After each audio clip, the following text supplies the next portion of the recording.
ನಮಸ್ಕಾರ ವೀಕ್ಷಕರೇ, ಸನಾತನ ಸುದ್ದಿಗೆ ನಿಮಗೆಲ್ಲ ಸ್ವಾಗತ. ಇಂದು ಗುರುಮಿಟ್ಕಲ್ ಪಟ್ಟಣಕ್ಕೆ ಮಾಜಿ ಶಾಸಕರಾಗಿರ್ತಕ್ಕಂಥ ಸಪ್ತ ಖಾತೆ ಸಚಿವರಾಗಿರ್ತಕ್ಕಂಥ ಬಾಬುರಾವ್ ಚಿಂಚನ್ಸೂರ್ ಅವರು ಭೇಟಿ ನೀಡಿ ಗುರುಮಿಟ್ಕಲ್ ಪಟ್ಟಣಕ್ಕೆ ಕುಡಿಯುವ ನೀರಿನ ಸರಬರಾಜಿಗೋಸ್ಕರ ರೂಪುಗೊಂಡಿರುವ ಕೇಂದ್ರ ಪುರಸ್ಕೃತ ಅಮೃತ್ 2.0 ಯೋಜನೆಯ ಕುರಿತಾದ ಮಾಹಿತಿಯನ್ನು ಸಹಾಯಕ ಕಾರ್ಯಪಾಲಕ ಅಭಿಯಂತರರಾದ ಅಶೋಕ್ ರಾಠೋಡ್ ಹಾಗೂ ಸಹಾಯಕ ಅಭಿಯಂತರರಾದ ರಾಜು ಹಬೀಬ್ ಅವರಿಂದ ಪಡೆದರು. ಸರ್, ಇದು ಅಮೃತ್ 2 ಅಂತ ವಾಟರ್ ಸಪ್ಲೈ ಸ್ಕೀಮ್ ಸರ್. 2013ದಾಗ ತಮ್ಮ ನೇತೃತ್ವದಲ್ಲಿ ನಾವು ಭೀಮಾನಿಂದ ನೀರು ತಂದಿದ್ದೇವಲ್ಲ ಸರ್. 1,40,40,000 ಲಕ್ಷ ONM ಮಾಡಿ ಸರ್.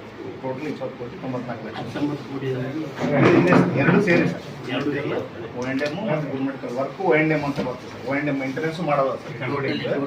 ಟೋಟಲ್ ಸೇರಿ 20 ಕೋಟಿ ಸರ್. 20 ಕೋಟಿ 94 ಲಕ್ಷ 21.9 ಕೋಟಿ ಸರ್. ಇದು ಭೀಮಾ ಸ್ಕೀಮ್ ಸರ್. ತಮ್ಮ ನೇತೃತ್ವದಲ್ಲಿ 2013ದಾಗ ನಾವು ಇನಾಗ್ರೇಷನ್ ಮಾಡಿದ್ದೇವೆ ಸರ್. ನೀರು ತಂದಿದ್ದೇವಲ್ಲ ಸರ್. ಈಗ ಅವಾಗ ಡಿಸ್ಟ್ರಿಬ್ಯೂಷನ್ ಮಾಡಿದ್ದಿಲ್ಲ ಸರ್ ಟೌನ್ ಒಳಗ. ಏನಂತಾರೆ ಈಗ ಪೈಪ್ಲೈನ್ ಹಾಕಲ್ ಪ್ರಪೋಸಲ್ ಅಮೃತ್ 2ದಾಗ ಕೊಟ್ಟಿದ್ದೀವಿ ಸರ್. ಸ್ಯಾಂಕ್ಷನ್ ಆಗ್ಯಾದ ಸರ್.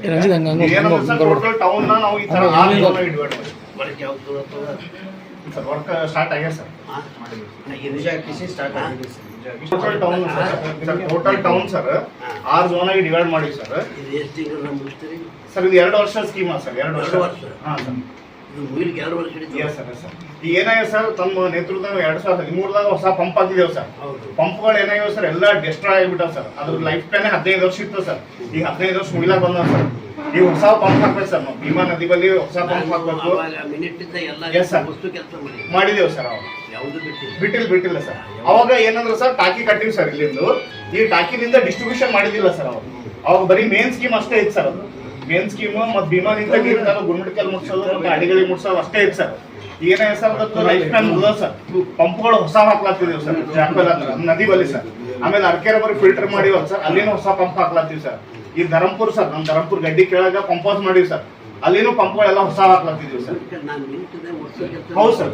ಈಗ ಅದೇ ರೀ 15 ವರ್ಷ ಆಗೈತೆ ಸರ್. ಅದಕ್ಕೆ ಮತ್ತೆ ರಿಪ್ಲೇಸ್ಮೆಂಟ್ ಮಾಡ್ಬೇಕಲ್ಲ ಇಲ್ಲ ಸರ್. ಈ ಪೈಪ್ ಲೈನ್ ಮತ್ತೆ ಮಷೀನ್ ಎಲ್ಲ ರಿಪ್ಲೇಸ್ಮೆಂಟ್ ಆಗ ಸರ್. ಏನೇ ಸರ್, ತಮ್ಮ ನೇತೃತ್ವ ಈಗ 13-14 ವರ್ಷ ಊರು ಭಾಳ ಬೆಳೆದ್ಬಿಟ್ಟು ಸರ್. ಪೈಪ್ ಲೈನ್ ಇಲ್ಲ ಸರ್, ಭಾಳ ಕಡೆ ಇಲ್ಲ. 2 ವರ್ಷ ಮೇನ್ ನಮ್ಮ ಪಂಪಿಂದ ಕೆಲಸ ಸರ್. ಯಾಕಂದ್ರೆ ಪಂಪ್ಗಳು ರಿಪೇರಿ ಇದ್ರೋದ್ರಿಂದ ನೀರು ಕಂಟಿನ್ಯೂಸ್ ಆಗಿ ಡೈಲಿ ಊರಿಗೆ ಬರ್ಲಾಗ ಸರ್. 3 ದಿವಸಕ್ಕೊಂದ್ಸಲ 4 ದಿವಸಕ್ಕೊಂದ್ಸಲ ಕೊಡತ್ತ ಸರ್. ಅದು ಲೈಫ್ ಟೈಮ್ ಮುಗಿದ ಸರ್. ಅದಕ್ಕೆ ಹೊಸ ಪಂಪ್ಗಳು ಹಾಕ್ಲತ್ತೀವಿ ಸರ್. Yes sir. ಸರ್, ಇದು ಭಾರತ ದೇಶದ ಮಹಾನ್ ನೇತ ಮಲ್ಲಿಕಾರ್ಜುನ್ ಖರ್ಗೆ ಆಳಿದಂಥ ಭಾರತ ದೇಶದ ಮಹಾನ್ ನೇತ ಮಲ್ಲಿಕಾರ್ಜುನ್ ಖರ್ಗೆ ಆಳಿದಂಥ ಕ್ಷೇತ್ರ. ಈಗ ಮಲ್ಲಿಕಾರ್ಜುನ್ ಖರ್ಗೆರು ಆಕಾಂಕ್ಷತೆ ಬೆಳೆದಾರೆ. AICC ಅಧ್ಯಕ್ಷ ಆಗಿ ಮಲ್ಲಿಕಾರ್ಜುನ್ ಖರ್ಗೆರು ಆಕಾಶತೆ ಬೆಳೆದಿದ್ದರು. ಇಂದಿರಾ ಗಾಂಧಿ ಕೂತು ಸ್ಥಾನದಲ್ಲಿ ಇವತ್ತು ಮಲ್ಲಿಕಾರ್ಜುನ್ ಖರ್ಗೆರು ಕೂತಿದ್ದರು. ಸೋನಿಯಾ ಗಾಂಧಿ ಕೂತು ಸ್ಥಾನದಲ್ಲಿ ಇವತ್ತು ಮಲ್ಲಿಕಾರ್ಜುನ್ ಖರ್ಗೆರು ಕೂತಿದ್ದರು. ರಾಹುಲ್ ಗಾಂಧಿ ಕೂತು ಸ್ಥಾನದಲ್ಲಿ ಮಲ್ಲಿಕಾರ್ಜುನ್ ಖರ್ಗೆರು ಕೂತಿದ್ದಾರೆ. ಈಗ BJP ಬಲ ಕುಗ್ತಾ ಇದೆ. ಮಲ್ಲಿಕಾರ್ಜುನ್ ಖರ್ಗೆ ಮಾನ್ಯತ ಭಾರತ ದೇಶದ ಪ್ರೈಮ್ ಮಿನಿಸ್ಟರ್ ಆಗೋದು ಲಕ್ಷದ ಸಮೀಪ ಇದೆ.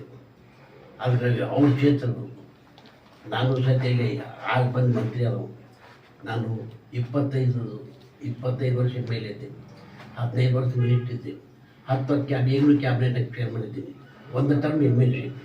ಅದು ಒಂದು ಮಾತು ಹೇಳ್ತಾ ಇದ್ದೀನಿ, ಇದು ವರ್ಗ ಚೆನ್ನಾಗಿ ಆಗಬೇಕು, ಫಸ್ಟ್ ಕ್ಲಾಸ್ ಆಗಬೇಕು. ಆಯಿತು, ನಿಮ್ಮ ಎಕ್ಸಿಕ್ಯೂಟಿವ್ ಸರಿಗೆಲ್ಲ ತಂದು ರಿಪೋರ್ಟ್ ಬಂದಿದೆ. ಅದಕ್ಕೆ ನಾವು ಇಲ್ಲಿ ಸರ್ ಅವರು ಡೌನ್ ಬೇಕು ಮಾತಾಡಬೇಕು. ನೋಡಿ, ಯಾವ ಕೆಲಸ ಮಾಡೋ ಹೊತ್ತು ನಮಗೆ ಹೇಳ್ಬೇಕು ಸರ್, ಹೇಳ್ಬೇಕು. ಯಾಕಂದ್ರೆ ಇವ್ರ ನೇತೃತ್ವದಲ್ಲಿ ಆಗ್ಯದ ಮೊದಲು ಗಮನಕ್ಕೆ ತರಬೇಕಾಗಿತ್ತು. ಗಮನಕ್ಕೆ ತರಲಾರ್ದ ಕೆಲಸ ಚಾಲು ಮಾಡ್ತಂದ್ರೆ ಹೆಂಗೆ? ನಂದು ಬಾಬುರಾವ್ ಚಿಂಚನ್ಸೂರ್ ತೆರೆದ ಇತಿಹಾಸ ಇದೆ, ತೆರೆದ ಪುಸ್ತಕ ಇದೆ, ತೆರೆದ ಗ್ರಂಥ ಇದೆ, ತೆರೆದ ಕನ್ನಡ ಇದೆ. ನಾನು ಏನಾದರೂ 50 ವರ್ಷ ಕಾಲ ಸಿಂಚಾಗಿ ಪ್ರಾಮಾಣಿಕವಾಗಿ ನಾನು ಜನರ ಸೇವೆ ಮಾಡಿದ ಮನುಷ್ಯ. ಮತ್ತು ದಾನ ಧರ್ಮದಾಗ ಎತ್ತಿನ ಕೈ. MLA ಮೊದಲು 5 ಫ್ಯಾಕ್ಟ್ರಿ ಇದ್ರು. MLA ಆದ ನಂತರ ದಾನ ಧರ್ಮ, ಲಗ್ನ, ಮುಹೂರ್ತ, ಜೋಳ, ದಾನ ಧರ್ಮ ಮಾಡೋದಾಗ 5 ಫ್ಯಾಕ್ಟ್ರಿ ದಾನ ಧರ್ಮದಾಗೆ ಹೋದು. ಅದಕ್ಕೆ ನಾವು ತ್ಯಾಗಿ ಮನುಷ್ಯರು. ಜನರ ಸೇವಾ ಸಲ ಹುಟ್ಟು ಬಂದಿದ್ದು ನಾವು. ಜನರ ಸೇವಾ ಸಲ ಹುಟ್ಟು ಬಂದಿದ್ದು, ಜನರ ಸಲುವಾಗಿ ನಾವು ಸಾಯೋದು. ಅವ್ರ ಸೇವಾ ಸಲ ಹುಟ್ಟು ಬಂದಿದ್ದು, ಜನರ ಸಲುವಾಗಿ ಸಾಯೋದು. ಇವತ್ತು ಗುರುಮಿಟ್ಕಲ್ ಜನ ಭಾಳಷ್ಟು ವರ್ಕ್ ಮಾಡೋರು. ನಾನು ಅವ್ರಿಗೆ ಅಭಿನಂದನೆ ಸಲ್ಲಿಸ್ತೇನೆ. ಸ್ವಲ್ಪ ಓಟ್ನಾಗ ಸೋಲ್ತೇನೆ. ಇವತ್ತು ನಾನು ಗೆದ್ದಿರೋದ್ರೆ ಮೋಸ್ಟ್ ಪವರ್ಫುಲ್ ಸೀನಿಯರ್ ಮೀಟ್ ಇತ್ತು. ಭಾಳ ಪವರ್ಫುಲ್ ಮಂತಿರ್ತೀನಿ. ಮಾರ್ಜಿನ್ ಓಟ್ನಾಗ ಸೋಲ್ತೇನೆ. ಅದಕ್ಕೆ ಇದು ವರ್ಕ್ ನಾನು ಮತ್ತೊಂದು ವಾರ ಬಿಟ್ಟು ಇನ್ಸ್ಟ್ರಕ್ಷನ್ ಬರ್ತಾ ಇದ್ದೀನಿ. ವರ್ಕ್ ಫಾಸ್ಟ್ ಆಗಬೇಕು. ಅಲ್ಲಿ ಏನು ಬೋಗಸ್ ಆಗೋದು, ಇನ್ನೇನು ವರ್ಕ್ ಆಗಬೇಕು. ಒಂದು ವೇಳೆ ಅಲ್ಲಿ ಏನೋ ಕಂಡು ಹೋದ್ರೆ ನಾನು ನೀವು ಎಕ್ಸಿಕ್ಯೂಟಿವ್ನು ಬಿಡಲ್ಲ, ನಿಮ್ಮನ್ನು ಬಿಡಲ್ಲ, ಇಬ್ಬರಿಗೂ ಸೆಕ್ಟರ್ ಮಾಡಬೇಕು. ಇಂಜಿನಿಯರ್ ವರ್ಕ್ ಆಗಬೇಕು. ಅದ್ರ ಸಲ ಇನ್ನೂ ಬಂದಿದ್ದೀನಿ. ಮತ್ತೇನು ಬೇರೆ ಯಾವ ಕೆಲಸ ಚೆನ್ನಾಗಿ ವರ್ಕ್ ಮಾಡಬೇಕು.